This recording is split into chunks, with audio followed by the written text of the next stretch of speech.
भारत की धार्मिक और राजनीतिक बहसों में अक्सर अपने तीखे बयानों को लेकर चर्चा में रहने वाले बागेश्वर धाम के पीठाधीश्वर धीरेंद्र शास्त्री इस बार एक अलग अंदाज में दिखाई दे रहे हैं। सवाल उठ रहे हैं, क्या ये सोच में बदलाव है या कोई रणनीति है। हेलो दोस्तों, मेरा नाम मर्जिया जाफर है एंड यू वॉचिंग मर्जिया कॉन्वो। खैर, पहले बदले बदले सरकार के इन अल्फाजों को सुनिए। हिंदू एक बात हमारी नोट कर लें, मुसलमानों को गालियां देकर के भारत हिंदू राष्ट्र नहीं बनेगा। हिंदुओं को अपनी कुरीतियां सुधारनी पड़ेगी, तभी भारत हिंदू राष्ट्र बनेगा। दिन 31 जनवरी, जगह उत्तर प्रदेश का बांदा जिला। धीरेंद्र शास्त्री कह रहे हैं, देखो भाई, मुसलमानों को गाली देने वाला फॉर्मूला अब काम नहीं कर रहा है। अब थोड़ा अपने अंदर झांक के देखना पड़ेगा, तभी भारत हिंदू राष्ट्र बन सकता है। इस बयान की टाइमिंग पर जरा गौर फरमाएं। देश में शिक्षा और सामाजिक नीतियों को लेकर बहस का माहौल है। ऐसे में जब अलग अलग समूह अपनी बात रख रहे हैं, शास्त्री का आत्म सुधार वाला संदेश बहस को एक अलग दिशा देता है, यानी दूसरों पर आरोप लगाने के बजाय अपने गिरेबान में झांकने की बात। इसका दूसरा पहलू अलादीन का चिराग और यूजीसी का जिन है।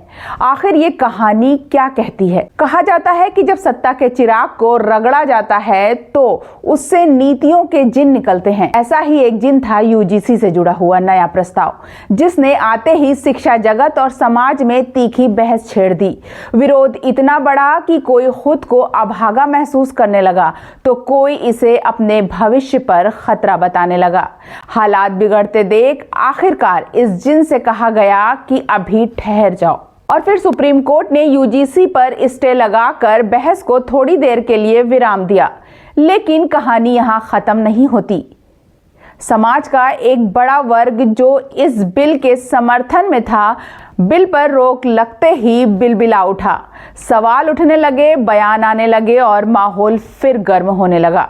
ऐसे समय में अक्सर बहस का रुख बदलने के लिए नए मुद्दे सामने आ जाते हैं। भारत जैसे देश में धर्म और आस्था से बड़ा भावनात्मक विषय शायद ही कोई हो। अब इस विरोध को रोकने के लिए नया एक्सपेरिमेंट करना था, तो इसके लिए सबसे बेस्ट टूल है धर्म और आस्था।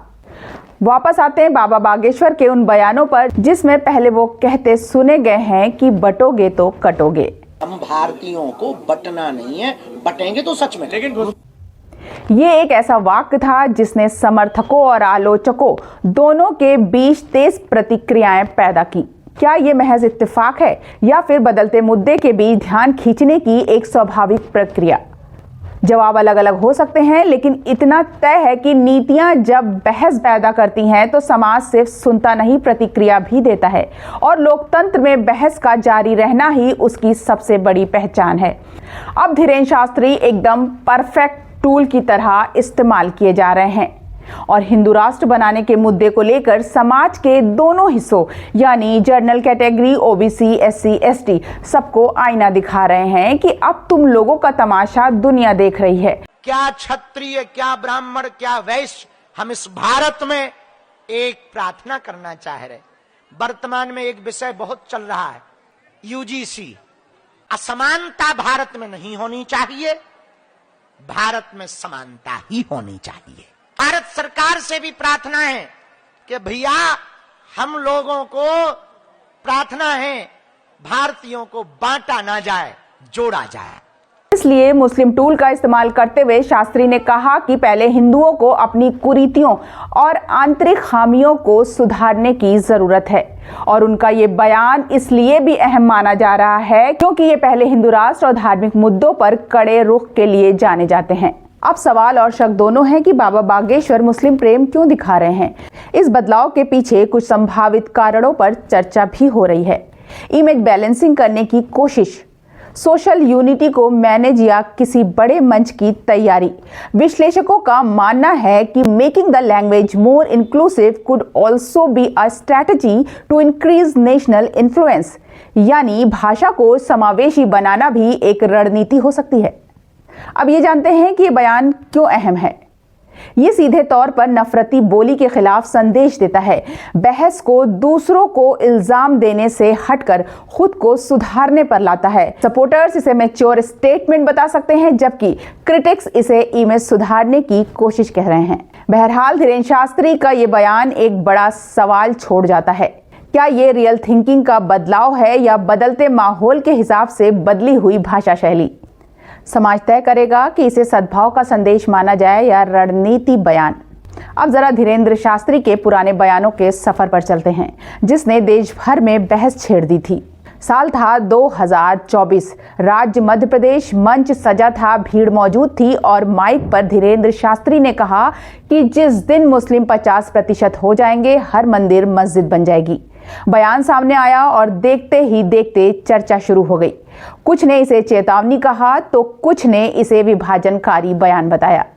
अप्रैल 2024 में लखनऊ में एक और बयान अली और बजरंग बली पर दिया। टिप्पणी पर विवाद भड़क उठा, आलोचना बढ़ी तो उन्होंने सफाई दी, कहा कि उनके शब्दों को गलत समझा गया है और वो सभी धर्मों का सम्मान करते हैं।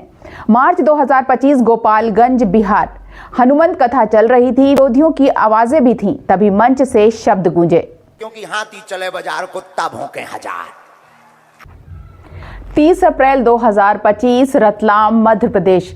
भीड़ के बीच उन्होंने दहाड़ते हुए कहा, मेरा साथ दो, हम हिंदू राष्ट्र बनाएंगे। तुम हमारा साथ दो, हम हिंदू राष्ट्र बनाएंगे। जुलाई 2025 पटना का गांधी मैदान, सनातन महाकुंभ का विशाल मंच, और वहां उन्होंने अपने सपने का जिक्र करते हुए कहा कि बाहरी ताकतें इसे गजवाए हिंद बनाना चाहती हैं, लेकिन हमारा एक ही सपना है कि हम भारत को भगवाए हिंद बनाएं। जयपुर में मीडिया से बातचीत करने के दौरान कैमरे पे ऑन थे, सवाल सीधे थे और जवाब भी उतने ही तीखे थे। ये एक लाइन ही काफी थी राजनीतिक हलचल के लिए।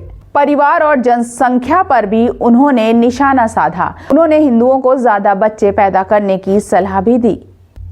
धार्मिक नेताओं और स्कॉलर्स ने इस पर कड़ी प्रतिक्रिया भी जताई। शास्त्री ने इंदौर में बुर्के को लेकर भी टिप्पणी की और माफी की मांग उठने लगी।